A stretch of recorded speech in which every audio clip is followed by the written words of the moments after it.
Hello everybody, John here, and today onto the garage we're doing a few more little secrets of the XK8 in regard to answers to some specific questions I've been asked in the comments.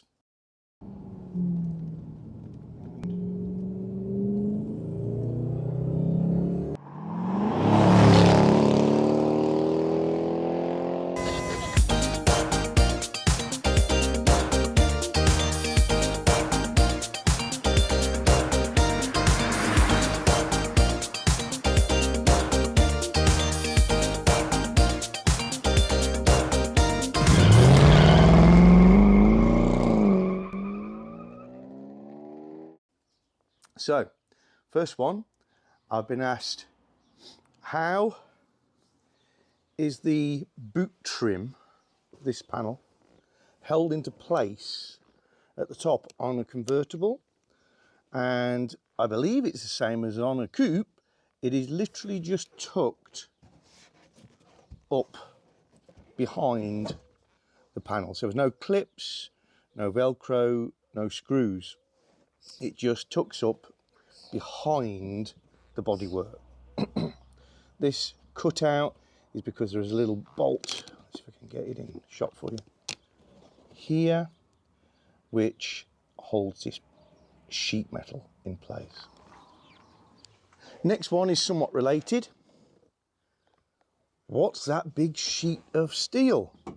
My car hasn't got one. Is it missing it? Etc, etc. No, your car isn't missing it, because in the particular questioner's case, you've got a coupe. This is on the convertible only. So it is basically armour, and it's to stop anything coming in and snagging the petrol tank, puncturing it, hitting any of the pipes. It should be there on every convertible. Some people have got them on coupes. I don't know if that's because they've been retrofitted as a good idea, but in the main, coupes don't have them, convertibles do. It serves no function other than bump or impact protection. And yes, the fuel sender on a convertible is there, not on the top. Next, I've had a few questions that are roughly around, John, you've said that the early cars have more vanity panels than later cars. I may have missed something on an earlier video. I don't understand vanity panels. Are we talking about the mirror on the sun visor? What's missing off my later car? No, is the simple answer. Vanity panels, particularly in the engine bay, in automotive terms, for instance, this is a vanity panel. What is a vanity panel? A vanity panel is something that if you removed it, it would have no consequence whatsoever, because everything under here has its own lid, for instance. There is no health and safety issues. There's nothing on here under here that it's a problem getting your fingers near. And keeping it clean is nice, but not necessary.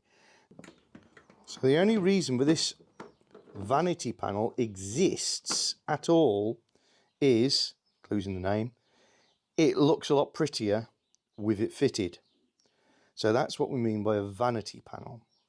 Now, what are the vanity panels on the XK8 underbonnet area that you may be missing on later cars, or cars that have just lost them over time?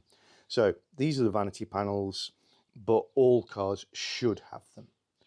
There are caps over the strut tops. Mine are not original. These are ones I've made, but they should be black plastic that cover up the top of the damper. Not present on all cars. This panel is only present on early cars. It is a plastic cover that covers up the ABS motor. Normally on the majority of vehicles you can see the ABS motor very clearly. These are vanity panels. They clip into place. They serve no purpose other than to dress the engine and make it more attractive. All cars should have them, Later cars have a slightly different design, and a lot of cars don't have them because they get mislaid or broken while servicing. This panel is actually functional. It's called the water shedder, but the water shedder on later cars, in fact anything after a 1996 like mine, will just be a strip of plastic rather than this more elegantly moulded vanity panel. Looking down the right hand side of the car, airbox. In front of the airbox there is a panel here clipped into place which covers up the back of the headlight and a hole which leads through into the wheel arch. That is missing from a lot of cars, missing from later cars. Vanity panel. Obviously same as the other side.